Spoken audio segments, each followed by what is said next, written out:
Aku masih meninggalkan soal-soal misterius yang belum terjawab. Ya, jawaban seluruh pertanyaanku sebelumnya itu hanya sebatas penalaran logis aja.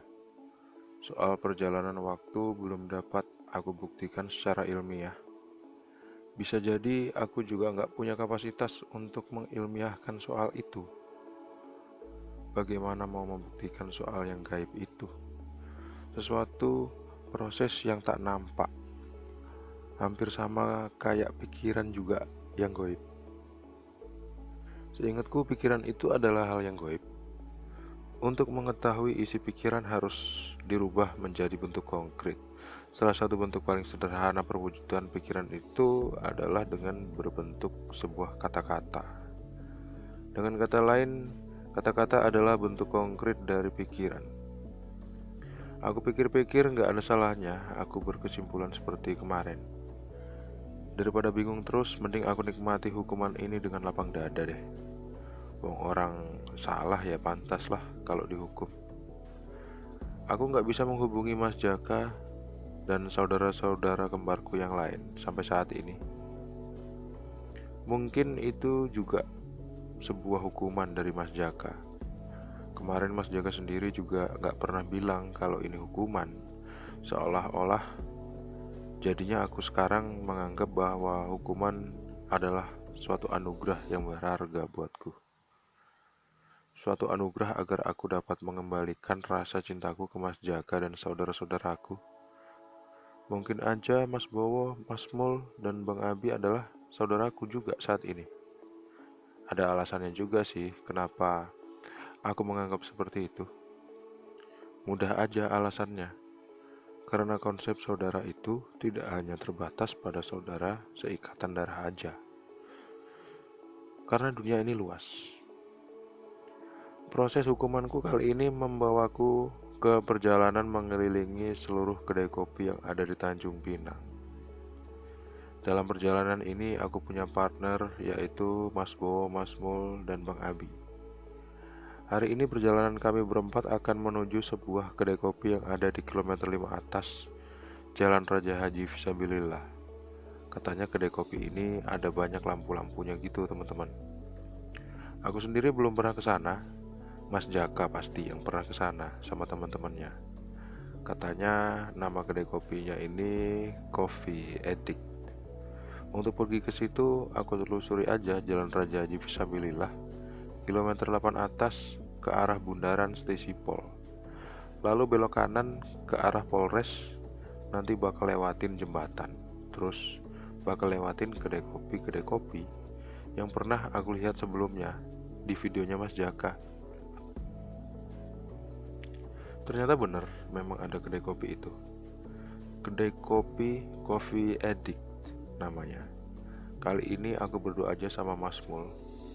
Hari ini murni males banget mau bahas soal teleportasi. Jadi kami bahas yang ringan-ringan aja.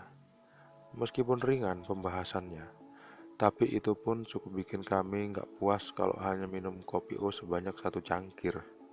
Akhirnya masing-masing nambah secangkir lagi. Totalnya 4 cangkir sudah. Seruput demi seruput kopi yang dihidangkan di meja kami sama mbak waitersnya perlahan mulai menghangat dan agak berkurang karena diminum sedikit demi sedikit. Bedanya minum kopi dengan minum air yang lain yang aku perhatikan adalah minumnya nggak langsung dihabiskan. Karena ada fenomena itu, aku jadi mikir apa alasannya. Padahal kopi secangkir itu kalau sudah nggak panas lagi, kalau diminum 3 kali tegukan aja, udah habis pasti. Tapi kenapa nggak langsung diteguk aja biar cepet habis? Sekilas aku dapat rangkaian kata-kata, jawaban yang terlintas dalam pikiranku yang mengatakan bahwa itulah contoh penikmat kopi. Penikmat kopi itu kalau minum kopi ya sedikit demi sedikit. Kalau bisa, secangkir kopi bakal habis dalam waktu 3 jam. Penikmat kopi, kok agak lebay ya menurutku. Sastrawi banget gitu. Lalu coba aku perhatikan rangkaian kata-kata yang lain yang juga melintas di pikiranku sambil ngobrol dengan Mas Mul. Mana tahu satu rangkaian kata-kata yang lain adalah jawaban yang paling jujur. Aku dapat rangkaian kata-kata yang lain setelah beberapa detik lalu. Aku melakukan penalaran. Jawaban di pikiranku mengatakan jangan-jangan lamanya menghabiskan minuman secangkir kopi itu hanya karena ingin duduk dalam waktu yang lama dengan harga yang murah. Ayo, masuk akal memang. Karena secangkir kopi harganya berkisar antara 5 sampai 7 ribu rupiah. Tapi ternyata penalaranku nggak berhenti di situ aja. Bahkan ada pertanyaan yang harus dijawab. Bahkan ada pertanyaan yang baru lagi akibat jawaban yang keluar sebelumnya. Pertanyaan itu menyebutkan kenapa seseorang mau duduk berlama-lama di kedai kopi. Aku pikir-pikir agak lama, kayaknya jawaban ini sifatnya kualitatif deh. Aku bayangkan apabila aku sempatkan bertanya ke orang-orang kenapa duduk ngopinya lama, pasti jawabannya beragam dan bisa aja cenderung retorik. Lagian mana mungkin orang bakal jujur seandainya memang benar. Iya, kalau lagi ngopi cuma bawa duit 5.000 rupiah, bilang jujur waktu ditanya, aku cuma bawa duit pas-pasan 5.000 rupiah bang. Pasti kalau ditanya begitu, dia bakal beretorika, kan malu. Ya enggak?